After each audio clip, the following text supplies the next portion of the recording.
Point of information. हा, बंटी पाटील. सभापती महोदय, अत्यंत महत्त्वाच्या विषयावर मी पॉइंट ऑफ इन्फॉर्मेशन दिले. सभापती महोदय, आझाद मैदानवर या राज्यातले 65,000 शेतकऱ्यांचा 65,000 शिक्षकांचा विषय असलेले जवळजवळ 10,000 शिक्षक कालपासून भर उन्हा पावसामध्ये आंदोलन करत आहेत. सभापती महोदय, त्यामध्ये महिला आहेत, काही महिला स्वतःच्या मुलांना घेऊन आलेले आहेत, काही शिक्षक अगदी नंदुरबार बसून ते गडचिरोलीपासून आज कालपासून ऊन पावसाचा विचार न करता सभापती महोदय शेतकरी तिथं बसले, शिक्षक बसलेले आहेत. सभापती महोदय, राज्य शासनानं 14 ऑक्टोबर 2024 रोजी मंत्रिमंडळाचा निर्णय होऊन 1 जून 24 पासून 20% टप्पा अनुदानाचा निर्णय घेतला.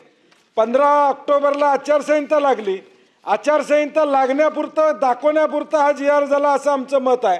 कारण की त्यानंतर आज 9 महिने झाले सभापती महोदय, राज्य शासनाचा GR निघतोय परंतु अंमलबजावणी होत नाही.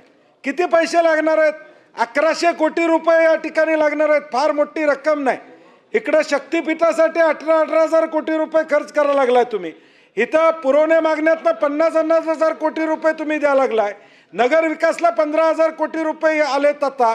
आणि या शिक्षकांसाठी मात्र टप्पा अनुदान 1100 कोटी रुपयेचं मिळत नाही. सभापती महोदय, काल मंत्री महोदय गिरीश महाजनजी तिथं आझाद मैदानला येऊन गेले. त्यांनी तिथं आश्वासन दिलं की आज ताबडतोब मुख्यमंत्री महोदयांच्या बरोबर किंवा सरकारबरोबर त्याची बैठक लावतो, 10 त्यांचे प्रतिनिधी घेऊन बरोबर सरकारबरोबर बैठक लावतो असं आश्वासन दिले. सकाळपासून सरकारच्या निरोपाची वाट ते बघतायत. सभापती महोदय, मला सन्माननीय मुख्यमंत्री महोदय देखील इथं आहेत, तर त्यांना बैठकीला बोलवा, चर्चा करा.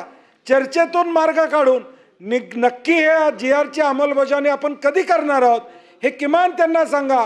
10,000 लोक जर तिथं बसले असतील आणि सरकार त्याच्याकडे दुर्लक्ष करत असेल तर आपल्या माध्यमातून किमान सरकारने यामध्ये लक्ष घालावं अशी आमची भूमिका आहे.